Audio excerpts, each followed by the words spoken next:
Sean bienvenidos nuevamente a su programa Agenda País, un programa creado por la Universidad Tecnológica con el propósito de examinar una diversidad de temas que son importantes para el desarrollo del país, abordado desde una perspectiva académica. En esta ocasión vamos a abordar un tema sumamente interesante denominado la necesidad de un pacto nacional por la educación. Y como siempre, antes de comenzar a abordar el tema con nuestros panelistas invitados, vamos a compartir con ustedes un breve reportaje. La necesidad de un pacto nacional por la educación.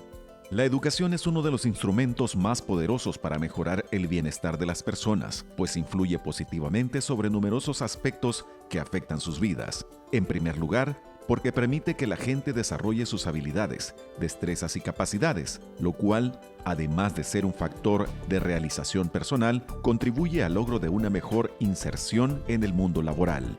La educación es adicionalmente una de las mejores herramientas para reducir y poner fin a la transmisión intergeneracional de las desigualdades económicas y sociales que se dan entre hombres y mujeres y entre habitantes urbanos y rurales. Finalmente, la educación es también un factor que influye en la construcción de sociedades más democráticas, tolerantes, estables y pacíficas. La Constitución de la República establece en el artículo 56 el derecho de toda persona a recibir educación básica gratuita por parte del Estado. También propone como fines de la educación el desarrollo integral de la personalidad y la construcción de una sociedad más próspera, justa y humana. Los esfuerzos gubernamentales realizados durante los últimos años han permitido avanzar en algunos indicadores, aunque con marcadas diferencias en función del lugar de residencia de las personas y de su nivel de ingreso. Entre 1991 y 2018, por ejemplo, la tasa de matrícula neta en educación primaria aumentó de 75% a 82%. La tasa de analfabetismo adulto se redujo de 26% a 6.5%, mientras que la escolaridad promedio aumentó de 4.3 a 6.9 años. Sin embargo, los desafíos continúan siendo considerables. De cada 100 personas que ingresan al primer grado, únicamente 87 finalizan el sexto grado, 63 llegan a noveno, 30 terminan el bachillerato y solo 10 completan estudios de educación superior. Además, 36% de los infantes entre 4 y 7 años no asiste a la escuela y únicamente el 2% de quienes tienen entre 0 y 3 años asisten a centros de educación inicial. El incremento de la calidad del sistema educativo es otro de los desafíos que necesita atenderse. Basta con señalar que, en los indicadores relacionados con la calidad de la educación utilizados para construir el índice de competitividad global, El Salvador se sitúa en las últimas 25 posiciones entre 141 países evaluados. Para hacer frente a estos desafíos, El Salvador necesita un nuevo pacto por la educación que le permita acelerar los avances en la escolaridad promedio, universalizar el aprendizaje del idioma inglés y la computación, colocarse dentro del 20% de países en el mundo con mejor calidad de educación y desarrollar dentro del sistema educativo una cultura de generación, apropiación y difusión de conocimientos, innovaciones e investigaciones científicas. Para ello, es indispensable extender progresivamente las escuelas de tiempo pleno hasta llegar a su universalización, mejorar la infraestructura, establecer centros de excelencia para la formación y actualización del personal docente, crear centros regionales de ciencia y tecnología y, quizás, hasta oficializar el idioma inglés como segunda lengua y homogenizar el año educativo con el del hemisferio norte y elevar el peso relativo del gasto público en el presupuesto a 30%, teniendo en cuenta, como dice Derek Bock, expresidente de la Universidad de Harvard: si crees que la educación es cara, prueba con la ignorancia.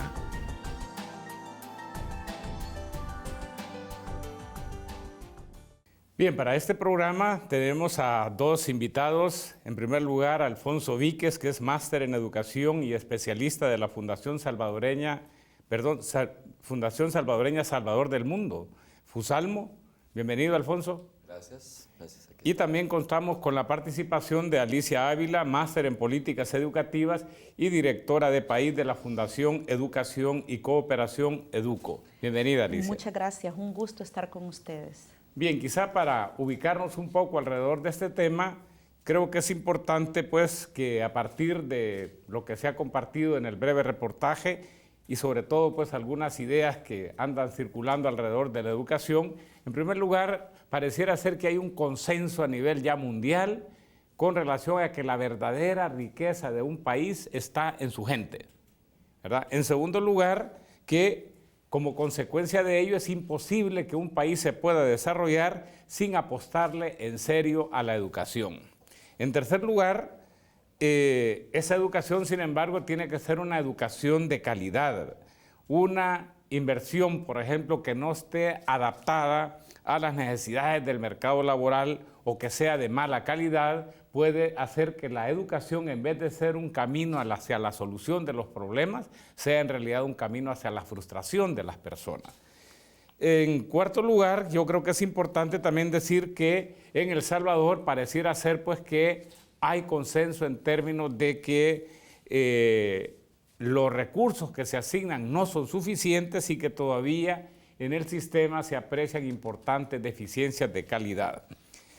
Y por otra parte, creo que un último aspecto que sobre todo, pues compartiendo aquí con los panelistas invitados, es importante destacar, es que aún dentro de un contexto de escasez de recursos, se puede ofrecer una educación de calidad. Y justamente en ese contexto, pues es que yo quisiera en primer lugar hacerles una pregunta a ambos, si tal vez pudieran compartir de manera sintética cómo diagnosticarían ustedes la situación de la educación en El Salvador. No sé, Alicia, si quieres comenzar. Sí. Bueno, muchas gracias. Yo creo que, tal como usted lo decía, es un tema sumamente relevante para el país. Se viene hablando hace ya mucho que entramos al siglo XXI. Creo que vamos ya avanzados, pero la educación no va caminando al ritmo de las necesidades de este siglo XXI. Citando un artículo de unos ex colegas de la UCA, decían que nuestro sistema educativo es un caballo viejo, con una montura nueva, pero también con viejas herraduras. Wow. Y yo creo que es una buena metáfora para iniciar este programa, porque un caballo viejo difícilmente soporta una montura nueva. Y esto está relacionado a toda la historia que el país tiene de reformas educativas. Reforma tras reforma, y eso es parte de la realidad que vivimos los que estamos cerca de la educación, pero que nunca se concretan. Son reformas educativas que no trastocan la estructura, la filosofía de el tipo de sociedad y de persona que queremos formar y que queremos tener para una sociedad determinada, hacia dónde la queremos llevar.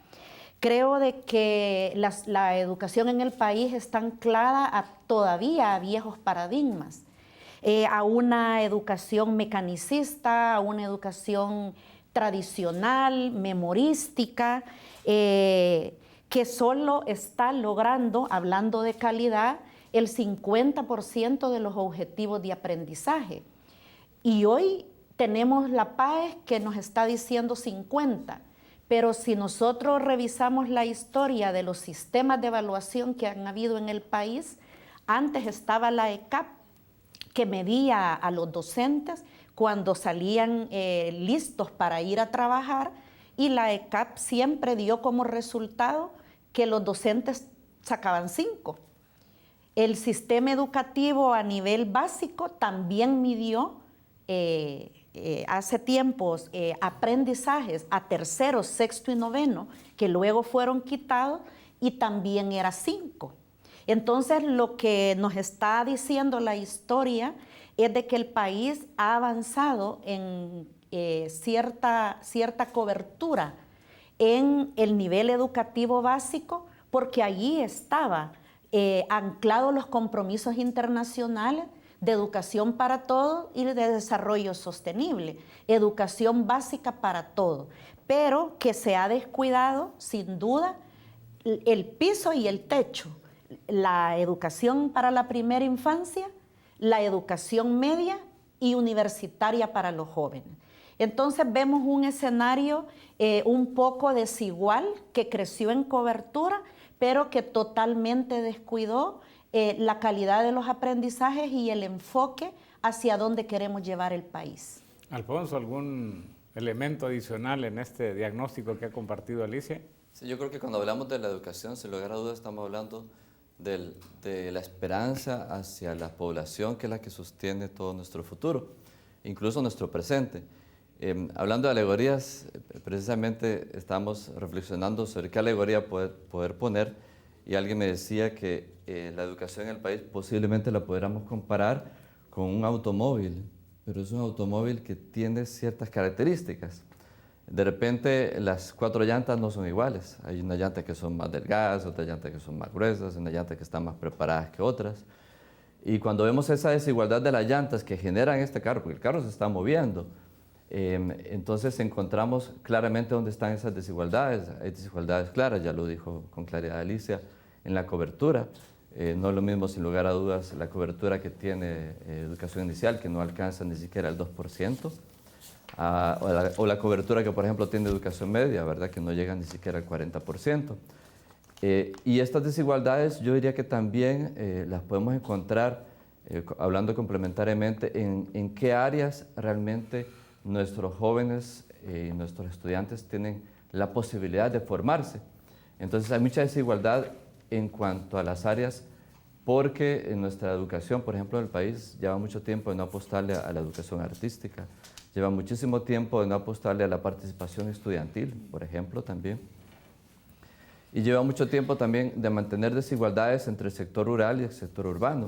Es increíble las diferencias en los que trabajamos en las escuelas del sector rural en toda la costa, por ejemplo, que estamos trabajando ahora, notamos las grandes desigualdades en cuanto al acceso a los recursos, a la infraestructura. Y una especial desigualdad encontramos en la conectividad. Es curioso que nosotros hemos trabajado con las escuelas e incluso aquellas escuelas que dicen tener conectividad, cuando realmente las ponemos a efecto, a uso, lo que aparece como 5 megas o 10 megas, se reduce grandemente, hay unas grandes deficiencias. Y si estamos pensando en una educación que quiera llegar a la revolución 4.0, por ejemplo, creo que tenemos grandes retos. Y quisiera sumarle algo más a la alegoría. Este automóvil yo creo que no solamente está con desigualdades en sus llantas, o a veces no tenemos el suficiente dinero para generarle el mantenimiento que requiere, a veces limitamos el mantenimiento que requiere también, sino que hay que reconocer que tiene gente con mucho corazón y con mucho entusiasmo. A mí me encanta reconocer que hay una gran cantidad de docentes plenamente comprometidos en el país con sus estudiantes, que no les importa caminar mucho y sufrir muchas dificultades, y están a la par de sus estudiantes, a veces en medio de muchas dificultades, incluso de la violencia. Pero ese entusiasmo y ese corazón a veces en el carro que están moviendo, que están conduciendo, como que el GPS cambia cada cierto tiempo. Entonces, no estoy hablando de Waze o de Google Maps, sino que en este caso el Waze a veces cambia cada vez que cambia el gobierno. Y entonces el rumbo de la educación no tiene un puerto seguro, no tiene una meta clara de apuesta como país, y creo que eso nos afecta mucho también. Y bueno, ustedes son especialistas en trabajar en ambientes relativamente difíciles. No sé si, sobre todo partiendo de un diagnóstico tan complicado, ¿qué lecciones sacan ustedes de algo que se pueda hacer aún dentro de un contexto de escasez de recursos? Tal vez que comience Alicia, después vamos a hacer un corte para después que nos complemente Alfonso. Sí, bueno, la experiencia nuestra de Fundación Educo, me encanta lo que rescataba ya Alfonso. Hay mucho docente dentro de las escuelas que, a pesar de las dificultades y las necesidades que enfrentan, tienen mucho compromiso con la niñez salvadoreña, y yo creo que ese es un factor esencial y algo que se tiene que potenciar y que es una deuda histórica. Los docentes salvadoreños han sido capacitados, pero no han tenido verdaderos procesos de profesionalización y de dignificación docente. Solo quería apuntar un poquito por ahí porque realmente, ya usted lo decía en la introducción, el valor social es nuestra gente. Pero de las lecciones que nosotros hemos aprendido en nuestros trabajos es, para lograr una buena intervención, una buena calidad, es cómo conjugamos el contexto, cómo conjugamos con la cultura. Nosotros trabajamos de manera territorial con la comunidad, con el tejido social, es imposible que se formulen políticas públicas en las que el territorio está ausente. Trabajar con la gente, capacitar a la gente, empoderar a la gente para que ellos dinamicen educación no formal sobre todo, que es la que nosotros desarrollamos, es elemental. El contexto, la cultura, la situación económica de las comunidades es clave. Lo otro es que, yo lo decía también al inicio, que hablar de calidad no estamos hablando únicamente de la secuencia lógica de crear un buen contenido, un objetivo, una metodología, sino que hablamos precisamente de cómo tomamos en cuenta la visión de sociedad a la que queremos llegar. Bien, vamos a ir a un corte y después regresamos. No sé si incluso si Alicia quiere hacer algún comentario adicional y después con Alfonso. Okay.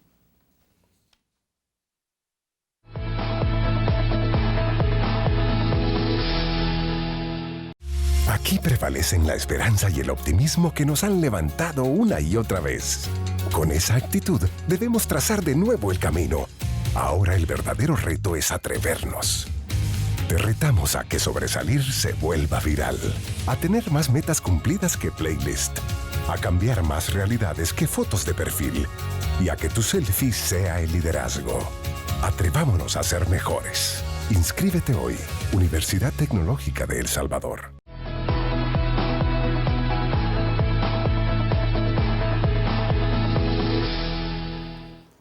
Bien, aquí estamos hablando con dos verdaderos apóstoles de la educación que decíamos, cuyas organizaciones trabajan en contribuir a mejorar la calidad de la educación en ambientes difíciles.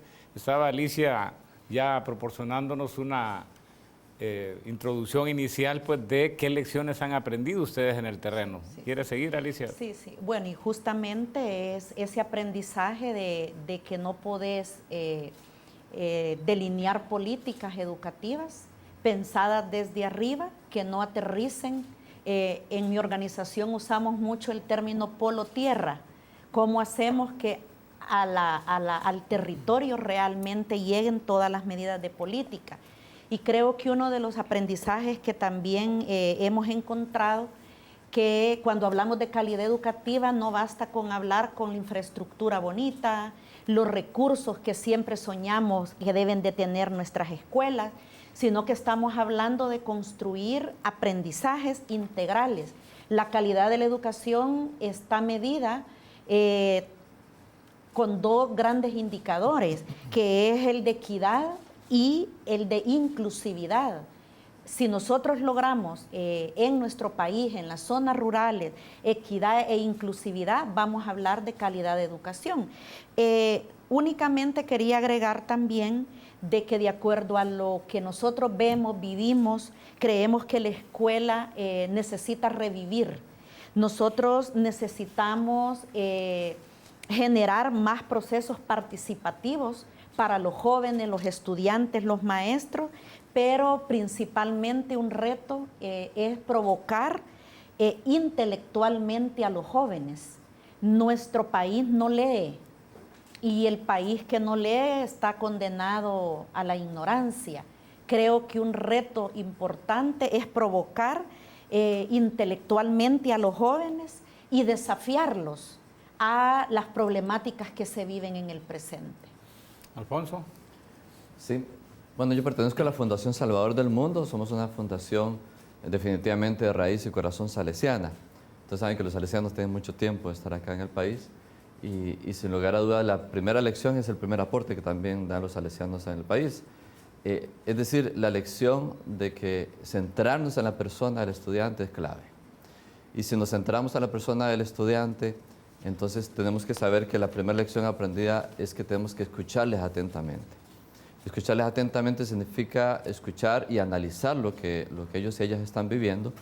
Y por supuesto, ser capaz de analizarlo, reflexionar y de hacer opciones. Esa me parece que es una primera lección clave.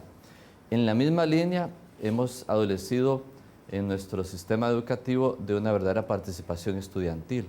Y yo creo que es momento de hacerle una mejor apuesta.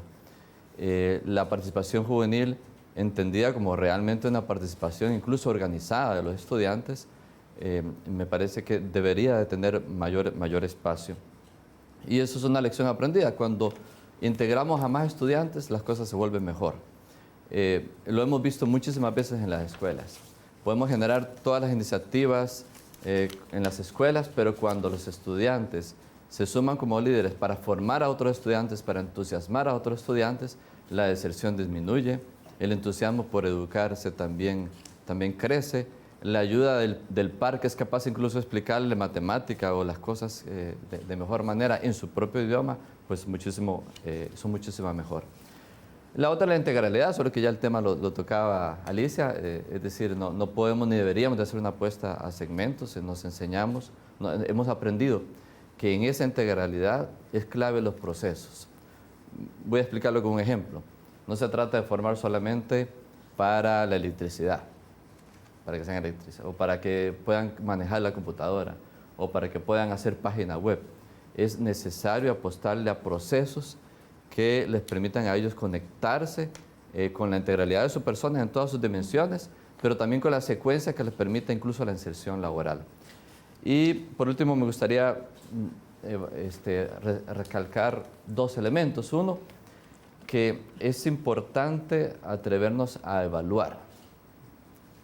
Está bien generar proyectos, pero si no se evalúa el resultado y si esos resultados no están basados en evidencia, nosotros bien podríamos decir que han pasado millones de dólares en nuestro país, que uno bien podría preguntarse si realmente ha sido evaluado el resultado de impacto en las personas. Entonces yo creo que es muy importante esa lección aprendida, que lo que hagamos sea evaluado. Y por último, creo que un buen aprendizaje que hemos tenido en Fusalmo es que no estamos solos, ni que somos los que tenemos que tener la bandera de las cosas, no, todo lo contrario. Estamos al servicio de una comunidad y estamos alrededor de muchas instituciones que cuando nos unimos generamos una sinergia positiva, sumamos experiencias, sumamos backgrounds, y cuando esos backgrounds se atreven a dejar su individualismo y a sumarse, logramos sin lugar a dudas mejores resultados. Bueno, yo básicamente el trabajo de las organizaciones a las que ustedes pertenecen lo he conocido fundamentalmente a través del apoyo que están dando para la implementación del modelo de los sistemas integrados de escuela inclusiva de tiempo pleno y particularmente con lo que se conoce como la jornada extendida. No sé si quisieran compartir un poco en qué consiste esa jornada extendida, tal vez si nos podrían también decir cómo es que se mejora la calidad de la educación, cuáles son como los resultados preliminares que tienen, ¿verdad?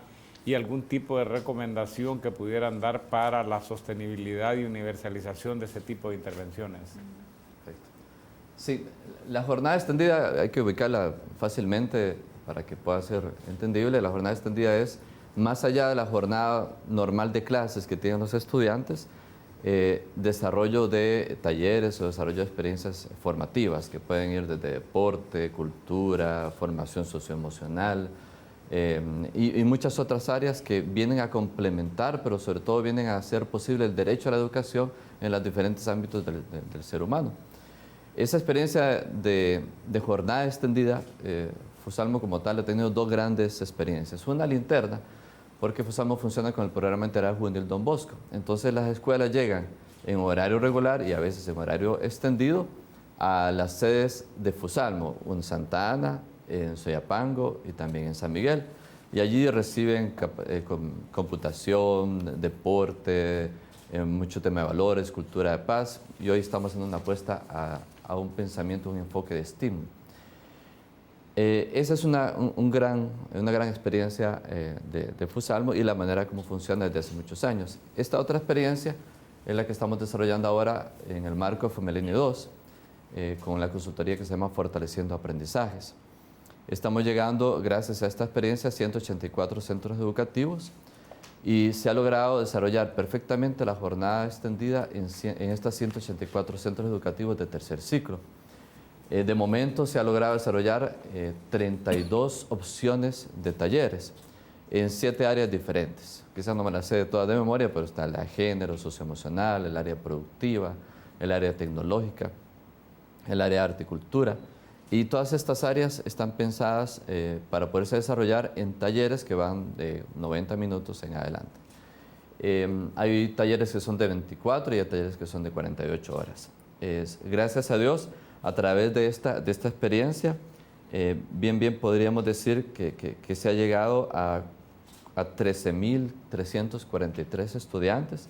Hemos logrado desarrollar 4.710 talleres y existen 320 talleristas capacitados. Y este punto es importante, me gustaría también profundizarlo. La jornada extendida, en este caso, se ha apoyado en gente local que es especialista. Un especialista de deporte a nivel local, un psicólogo que nos ayuda con el área socioemocional, los artistas de la zona que vienen a sumarse al desarrollo del arte y la cultura. Y estas personas que viven en lo local, que viven cerca de las escuelas, entonces se suman y se convierten en educadores. Los hemos capacitado, ahora son gente que ya está sumándose, que tiene conocimientos, ha desarrollado sus competencias también para poder educar a los estudiantes. Y sin lugar a dudas, ahora ellos mismos se suman a una capacidad propia de la escuela para llevar adelante estos talleres. Por último, me parece importante recalcar que estas 32 opciones ya tienen desarrollado módulos, es decir, efectivamente documentos, y cada uno de los módulos va explicando el paso a paso para que el tallerista o la persona que está al frente facilitando no se pierda. Lo bueno de estos módulos es que están plenamente vinculados al currículum y esto es un valor importante porque gracias al apoyo del Ministerio de Educación, porque lo hemos desarrollado plenamente a la mano con el Ministerio de Educación, con la Dirección Nacional de Educación Media, están plenamente vinculados al currículum y permite que el estudiante no sienta que son dos cosas diferentes, ¿sí? Una cosa matemática, ciencia, lenguaje, sí, pero aquí estoy aprendiendo electricidad, pero está relacionada con lo que estoy aprendiendo en matemática. Aquí estoy aprendiendo ajedrez ha sido un éxito, por cierto, les cuento. Más de lo que nos esperábamos, y está relacionado al ajedrez con matemática, y voy reforzando también cosas que estoy viendo y que le hacen clic al estudiante. Y esta misma relación curricular también avanza un poquito más.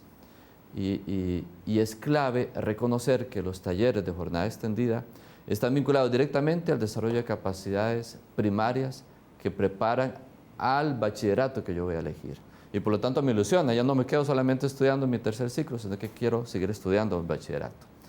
Y luego, si esas habilidades se conectan con mi futuro laboral, todavía mejor. Entonces creo que es una experiencia muy amplia, muy interesante. Alicia, ¿qué otras iniciativas valiosas de compartir también desarrollan ustedes, por ejemplo, en Educo? Sí, bueno, hay una oferta anual de aproximadamente 12 proyectos que nosotros implementamos de manera sostenida en 13 departamentos del país, pero me voy a referir un poco a una buena práctica, a un buen ejercicio que también con el apoyo de Fomilenio 2 hemos estado desarrollando. Ahí estamos en asocio también con los colegas de Fusalmo. Y es el llevar una opción de la lectura a los centros escolares. Hemos estado trabajando con 2.800 docentes que a la fecha han sido capacitados en todo el proceso desde que se instala una biblioteca, el manejo, el uso y cómo ellos pueden promover el gusto por la lectura con sus estudiantes. Hemos instalado 90 bibliotecas, 2 por cada sistema integrado, y cada biblioteca tiene 1.000 libros. Lo importante aquí también ha sido cómo le hemos dado la participación a los mismos niños, niñas. Hay un porcentaje de libros en cada biblioteca que los escogieron ellos. Y creo que es parte de lo que estamos hablando desde el inicio, cómo ellos, como sujetos de derecho que son, forman parte también de lo que quieren leer. Y hay otro porcentaje de libros que los ha escogido el Ministerio de Educación y los docentes, porque las lecturas complementarán el currículo educativo. Pero también, trascendiendo un poquito a las tecnologías, este año que recién pasó y parte de terminamos de entregar 2.700 lectores Son lectores electrónicos comúnmente conocidos como Kindles, en donde cargamos una serie de libros y que lo usan los estudiantes de tercer ciclo y bachillerato como una manera también de promover el uso de la tecnología, pero también el gusto de la lectura. Y hemos promovido que 45 equipos de jóvenes de líderes organizados sean los que dinamizan, los que motivan y los que hacen que realmente la biblioteca pueda estar activa y que no únicamente lo usen los estudiantes, sino que tiene acceso la biblioteca a toda la comunidad. Creo que es una experiencia muy buena, pero también brevemente, el tiempo siempre nos gana, pero rescatar un proyecto muy valioso que en nuestro lenguaje le llamamos Proyecto Estrella, que se llama Casa de Encuentro Juvenil. Nosotros hemos apoyado la creación, funcionamiento y ya destetamos más de 15 casas de encuentro juvenil, que son espacios físicos en una municipalidad en donde junto con la alcaldía creamos todas las condiciones para esa jornada extendida que antes no había y que como además no es nacional, los jóvenes tienen la oportunidad de que cuando terminan la escuela pueden llegar a hacer uso de los servicios que le ofrece la casa de encuentro, que van desde talleres de todo tipo, porque ellos los eligen, hasta volver a continuar con la lectura, con el uso de la computadora para efectos de tareas.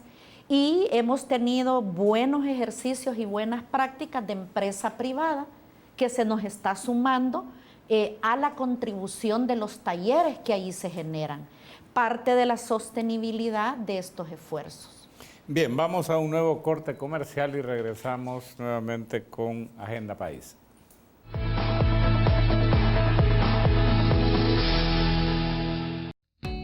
Gramática al día. Sea bienvenido a Gramática al Día, el espacio que promueve el buen uso de la lengua española. Hoy hablaremos sobre la derivación. La derivación es un mecanismo que permite crear una palabra nueva, un derivado, a partir de una palabra ya existente, por el procedimiento de añadirle un afijo, modificando así su significado y/o su categoría gramatical. Este afijo puede ser un prefijo, un sufijo o un infijo. Prefijos se colocan delante de la raíz. Re más coger, recoger. Súper más interesante, súper interesante. Sufijos van detrás de la raíz. Jardín más ero, jardinero. Gener más al, general. Infijos aparecen en medio de la raíz.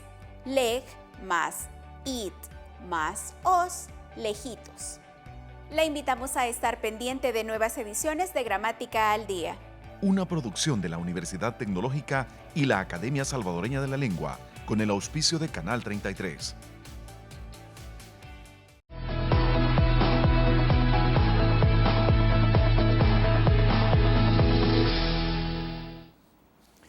Bien, en las dos secciones anteriores hemos tenido la oportunidad de examinar algunos de los principales problemas que presenta el sistema educativo en el país y hemos también hablado de algunas de las innovaciones que se han estado haciendo en estos contextos relativamente adversos. Pero decíamos que el propósito principal de este programa consistía pues en dar algunas pistas, ¿verdad?, sobre ¿por qué es necesario, por ejemplo, en El Salvador apostarle a un pacto nacional por la educación?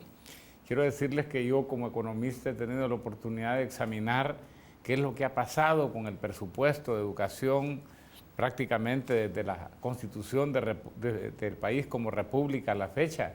Llama poderosamente la atención que en el siglo XIX prácticamente las asignaciones eran mínimas, la prioridad era la guerra al final de cuentas. Ya básicamente en el siglo XX comenzamos los 50 años primeros, ¿verdad?, donde el presupuesto en educación apenas absorbía el 8% del gasto público total y se llegó hasta un nivel de 24.2% en 1974. Con la guerra se cae abismalmente esa asignación y ahora estamos a niveles que todavía andamos ni siquiera al 14% del gasto público total. Entonces, dentro de ese contexto, yo les quisiera preguntar, en primer lugar, ¿por qué es necesario un pacto y cuáles componentes consideran ustedes que deberían de focalizarse en ese Pacto Nacional por la Educación bajo la premisa que cuando todo es prioritario, nada es prioritario? Sí. Bueno, yo creo que la necesidad de un pacto se debe a esa obligación que tenemos como país de hacer una reflexión colectiva, una reflexión, yo diría, sin pasiones, racional, que trascienda de intereses particulares y partidarios y que nos lleve a repensar qué es lo que queremos de este país, qué es lo que queremos de esta sociedad, hacia dónde queremos llevar a nuestro país en términos sociales, económicos, políticos. Se requiere sin duda de un compromiso de diferentes actores, evidenciado en acciones concretas, pero que se puedan concretar en cambios, que se puedan ver materializados y que a la vuelta de 5 años quizás, tomando como referencia que vamos con un gobierno que inicia, que después de 5 años podamos decir algo cambió. Un pacto que permita que los diferentes actores podamos tener una participación, que pueda haber amplio consenso y que no únicamente considere un pacto de intenciones económicas, que yo creo que sí es importante por la cifra que ya se mencionaba de la inversión del país en el gasto público y como porcentaje del PIB, que nunca pasamos de 3.2, pero más allá de lo económico, que pueda haber una discusión más profunda, más trascendental y que realmente volvamos a filosofar, diría yo, de hacia dónde queremos llevar al país. Alfonso.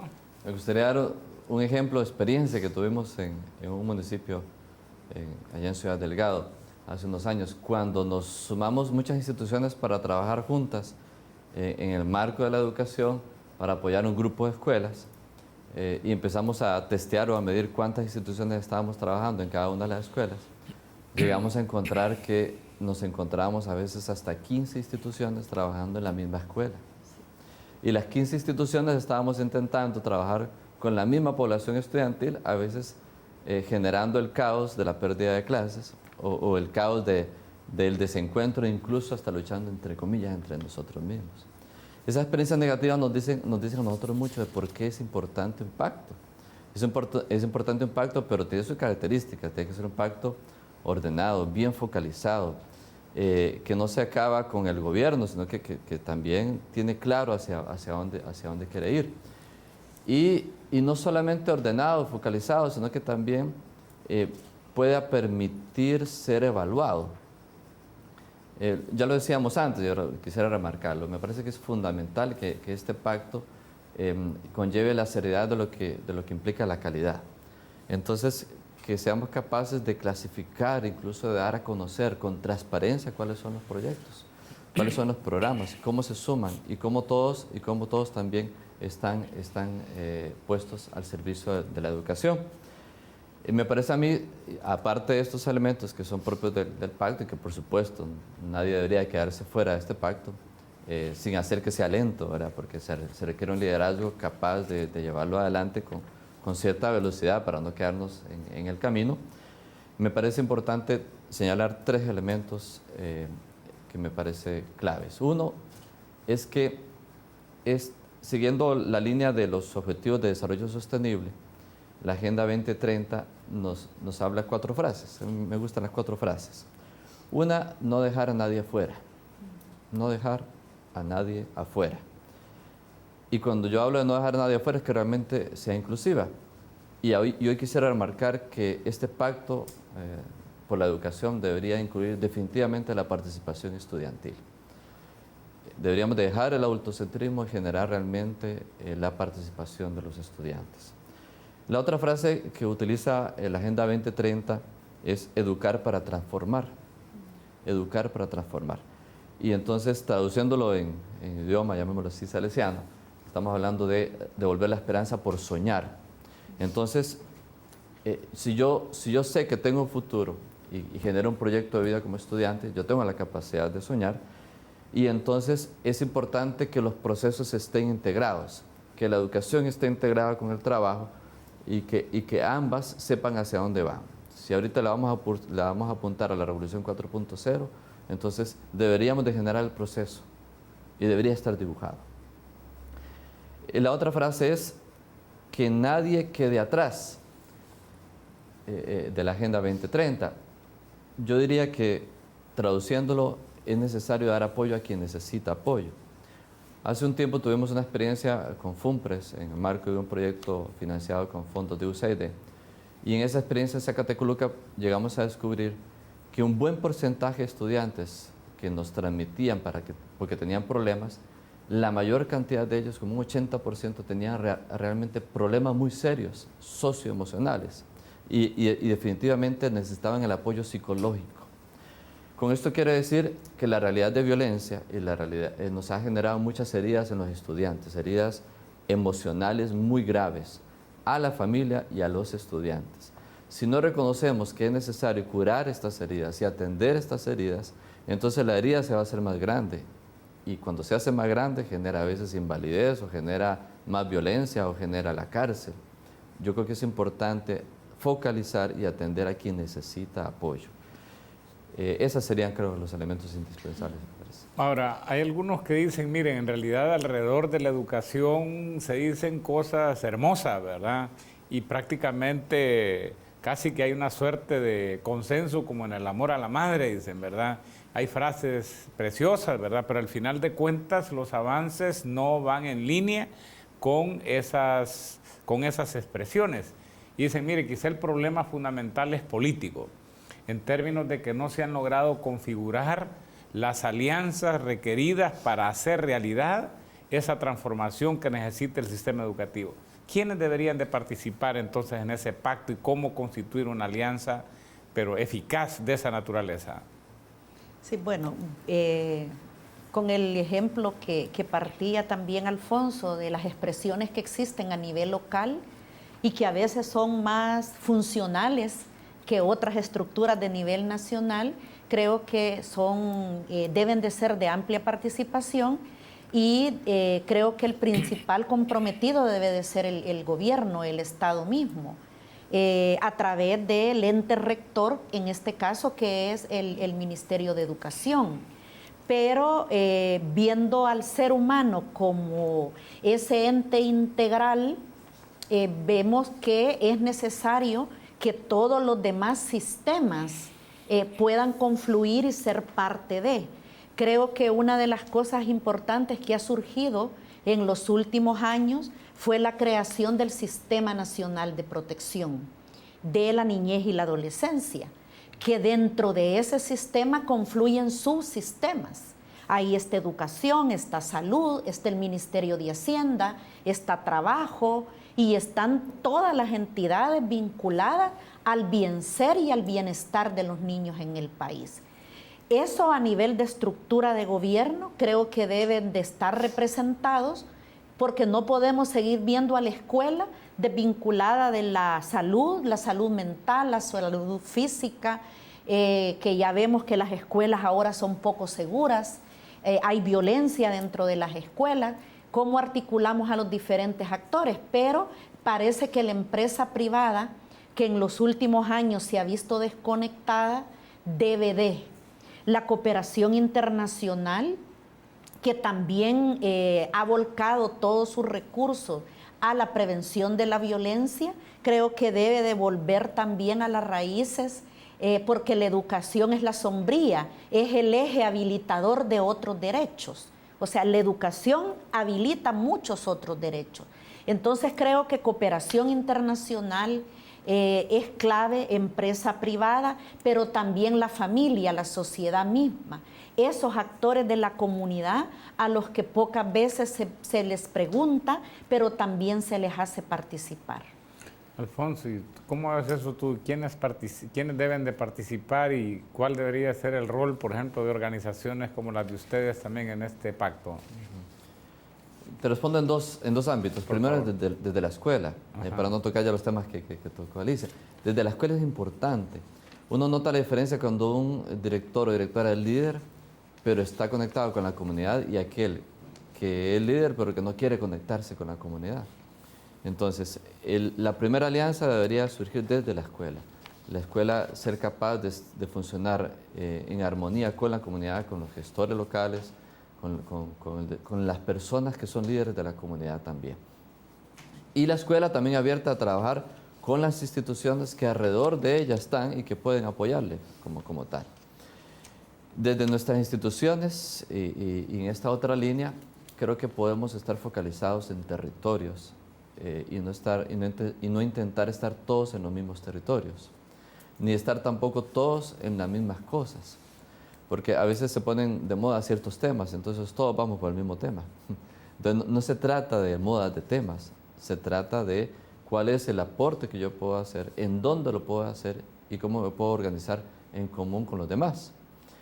Y creo que un elemento que se me olvidaba antes, que quiero remarcarlo, es que tenemos que devolverle la autonomía a la escuela y a las escuelas organizadas entre sí. No se trata que venga de forma directa desde arriba y se diga este proyecto tiene que ir y va a ir y va a ir de esta forma y de esta forma. Entonces, desarmamos a las escuelas su capacidad para decir, mire, está bien, pero venga de esta otra forma. O yo lo necesito especialmente de esta otra forma. Últimamente se hablaba mucho de mapas educativos o de tomar en cuenta el territorio, la realidad local. Creo que eso es clave, respetar la realidad local y dejar que las escuelas se organicen como grupos de escuelas de acuerdo a esa realidad local. El desarrollo local es posible y la educación es clave en ese desarrollo. Entonces creo que esos elementos de pacto desde la escuela a nivel regional y entre las instituciones son importantes. Y yéndome un poco a nivel alto que antes tocaba Alicia, me atrevería a decir también algo más, que la cooperación tiene mucho que ver en todo esto y que la cooperación tampoco debería venir desorganizada, sino que también debería ser liderada de forma positiva, ¿verdad? por el Estado y sumarse a aquellos elementos que son clave.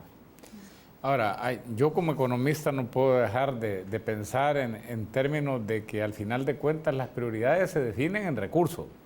Entonces, yo cuando veo el trabajo que se hace, por ejemplo, para la jornada extendida, otros trabajos complementarios para mejorar la calidad de la educación, uno lo que percibe ahí es que puede lograr resultados, pero hay necesidad de más recursos, ¿verdad?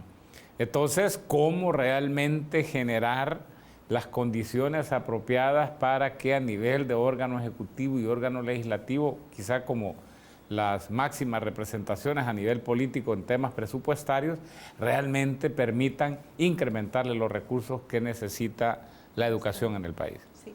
Hay una experiencia que tenemos como fundaciones, ONGs, un espacio de una red que hemos luchado ya desde hace bastantes años para que se pueda llegar de manera sostenida a una inversión del 6%, por lo menos llegar a un 6% del PIB para educación.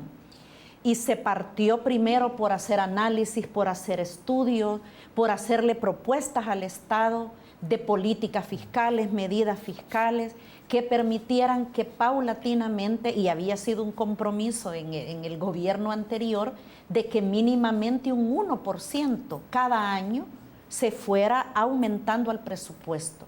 Sin embargo, no se consiguió, no se ha logrado, pero no lo perdemos de vista. Y llegamos al punto de presentar un anteproyecto a la Asamblea Legislativa, que tampoco caminó. Pero hay ahí trabajo de sociedad civil con propuestas concretas, y también nosotros partimos del criterio de que no solo se necesita inversión, dinero, sino saber a dónde y cómo lo va a administrar, porque tiene países como Honduras, por ejemplo, que ha llegado a tener hasta el 8% del PIB para educación, pero el rezago educativo de Honduras, sin pues menospreciar a nuestros vecinos, es mayor que el nuestro. Entonces, no siempre necesariamente tener los recursos suficientes van a garantizar salir del rezago, sino dónde lo invertimos y cómo lo invertimos, creo que es esencial. Bien, vamos a ir a una última pausa comercial y regresamos con el cierre del programa.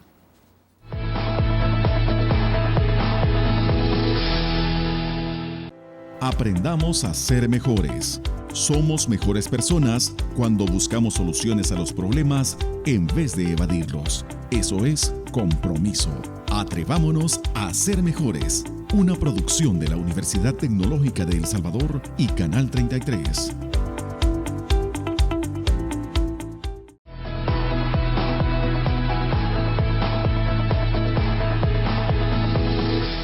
Bien, básicamente hemos concluido con que tenemos un país en donde las necesidades son grandes, ¿verdad? Pero por otro lado, decíamos también, hay en realidad oportunidades de utilizar de mejor manera los recursos. Dentro de ese contexto yo quisiera decirles, si ustedes tienen algunas recomendaciones concretas desde sus organizaciones de cómo ser más eficaz en términos de mejorar la calidad de la educación con pocos recursos. Sí. Bueno, un tema esencial que también no lo habíamos abordado en este espacio es el tema de la evaluación de la política pública. O sea, ya hay programas y proyectos implementados por el mismo Ministerio de Educación que posiblemente tengan esa oportunidad de ampliarse, pero que no hemos tenido la posibilidad de que se puedan evaluar. Y el otro es el escalamiento o escalonamiento, basado en experiencias que las organizaciones, las fundaciones tenemos y que las hemos aplicado por 30, 40, 20 años en los territorios. Por ejemplo, Educo desarrolla un programa de primera infancia de muy bajo costo que genera en las mediciones que hemos hecho mucho valor agregado en términos pedagógicos y sociales, porque los niños y niñas que han tenido la posibilidad de estar en este programa, sin duda cuando llegan a la escuela tienen menor posibilidad de fracaso, porque han sido desarrolladas en su primera infancia todas las competencias, habilidades que requería para. Sin embargo, así como hablo de un modelo de primera infancia, puedo hablar de otros modelos que ya están probados, que ya tienen materiales, que tienen currículas y que además están articuladas con el Ministerio de Educación, pero que pocas veces se reflexionan, se sistematizan, se rescatan y casi nunca el gobierno la retoma. Entonces, ahí el llamado para poder llevar un diálogo también con las ONGs para conocer qué tenemos y qué puede ser útil. Alfonso. Siempre en dos ámbitos. El ámbito de la escuela me parece a mí que es importante remarcarlo, porque el recurso principal está en la escuela. Entonces yo creo que es importante que la escuela tenga otra vez la capacidad de organizar el objetivo para el cual fue creada.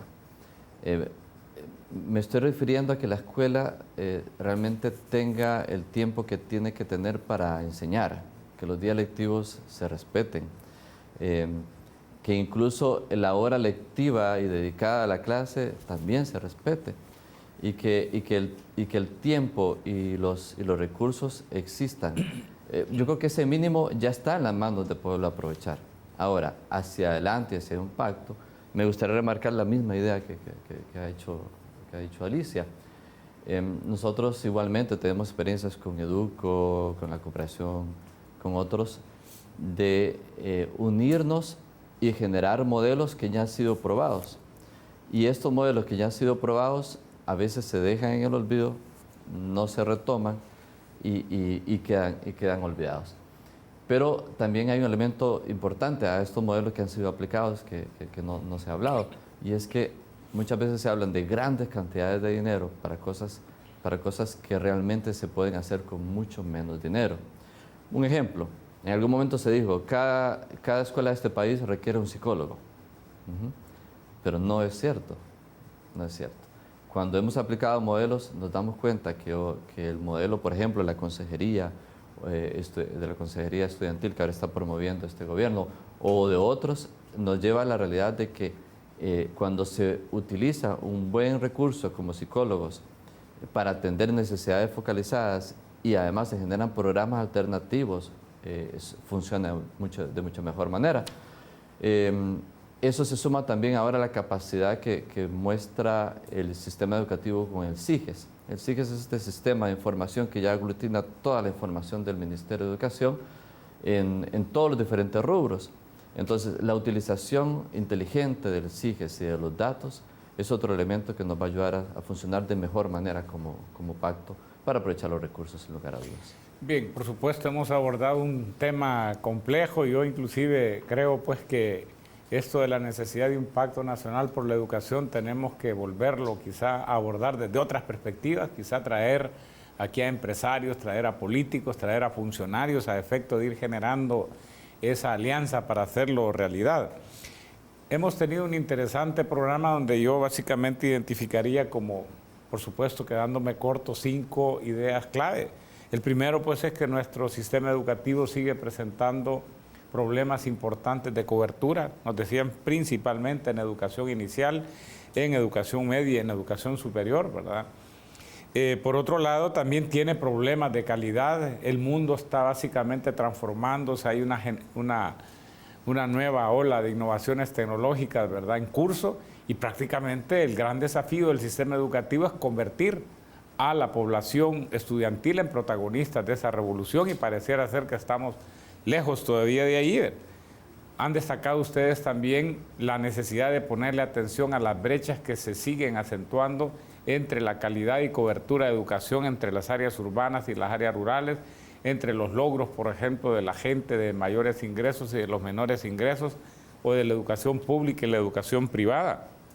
Por otro lado, han destacado la relevancia que tiene también la realización de evaluaciones basadas en evidencia para asegurarnos que las intervenciones que estamos impulsando realmente son como las más eficientes y las más eficaces, ¿verdad? Han destacado mucho también la necesidad pues, de retomar esos lineamientos que dicen los objetivos de desarrollo sostenible con relación pues, a no dejar a nadie afuera, ¿verdad? A la necesidad de no dejar a nadie atrás, pues, o sea, básicamente 3 frases que señalaba Alfonso, ¿verdad?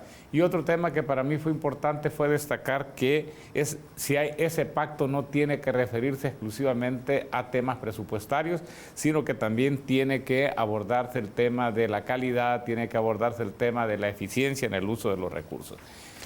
Como digo, hemos tenido un programa sumamente interesante. Quiero agradecer a Alfonso y a Alicia por habernos acompañado en el desarrollo de este programa y como siempre les invitamos a seguirnos a través de las redes sociales y a vernos el próximo domingo para abordar un nuevo tema.